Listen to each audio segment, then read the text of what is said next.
Foreign tongues surround, lost in words I cannot grasp, yearning for my home. Or, in other words, can I please go home? I don't know what you were saying to me. What did you just say?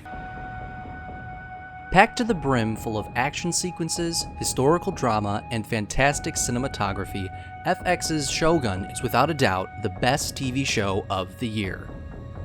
These days, TV shows and movies have been met with soulless remakes, not really grasping what made the original so special.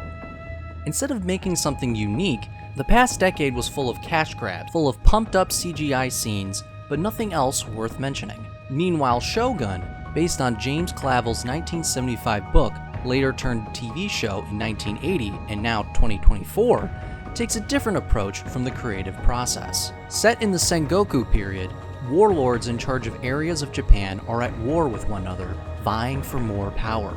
Chief among them is the Shogun, the military leader of Japan. We meet John Blackthorne, an English pilot serving on the Dutch warship Erasmus, and the first Englishman to reach Japan.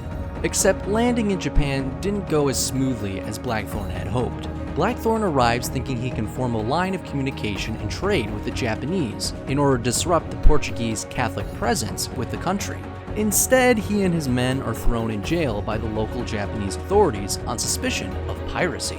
It's not surprising when you have two very different languages clashing all at once, and neither side is interested in learning each other's language. The trial is the start of a reoccurring struggle that arises for Blackthorne throughout the show. He's trying to get his point across in English, or broken Japanese, while everyone around him is staring, not having a single clue what he just said. And it doesn't help that his translators are Catholic priests who hate his guts, twisting his words as he stands on trial for his life. Where's Duolingo when you need it?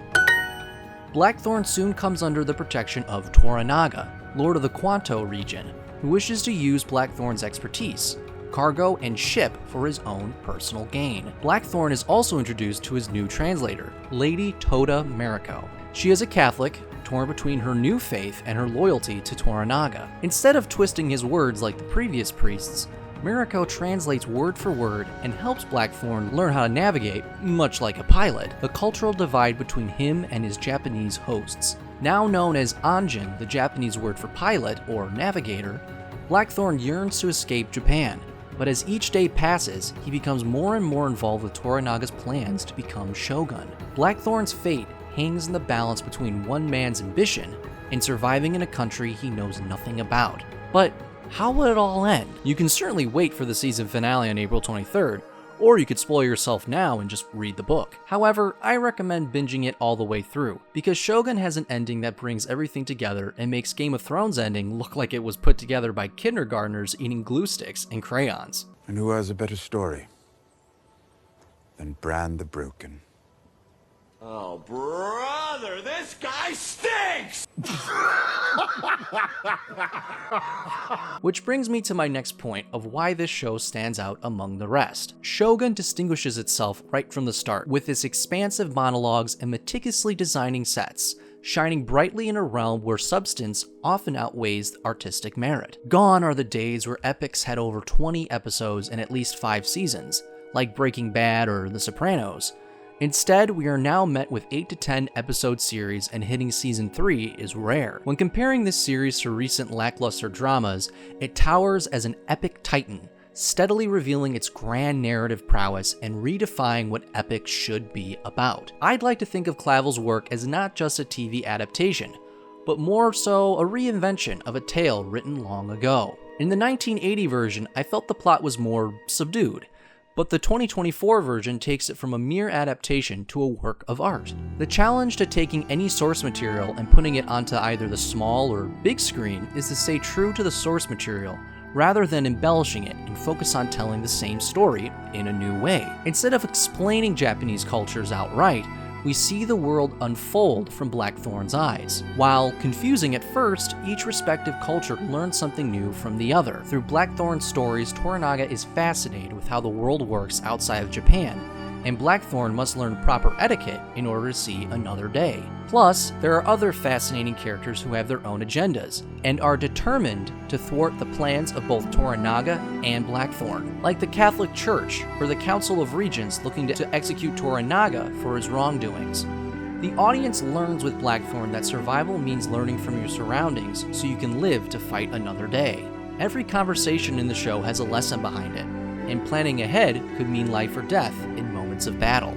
In this case, it's the good old Protestant versus Catholic battle.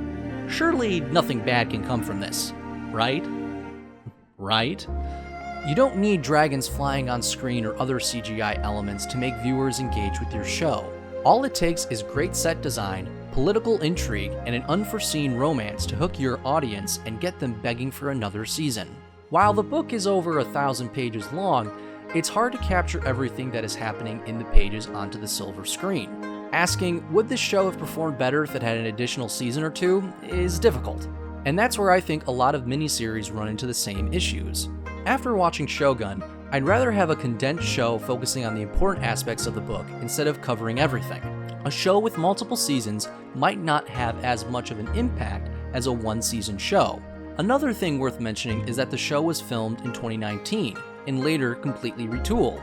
It goes to show when you have a passionate team of writers, producers, and a director all wanting to put on a fantastic show, the final results are truly amazing. While a part of me wants more Shogun, I am glad the show is ending soon because hopefully other showrunners will take a beat and learn from this series. Use the budget that you have and spend it wisely. Be intentional with your storytelling. If we had more shows and movies with a better focus on thematic messages rather than on big spectacles and a deflating plot, I'm sure it would perform better than some pieces of media that have been put out recently. However, my cynicism has a touch of hope to it after reading and watching Shogun. Till then, I'll be by my bedpost wishing for no more remakes and more good original shows and movies. And of course, looking for my next piece of content to review. That's all for me. I gotta practice my Japanese. If I don't, it won't please the green bird. Mite kurete arigato. Thanks for watching.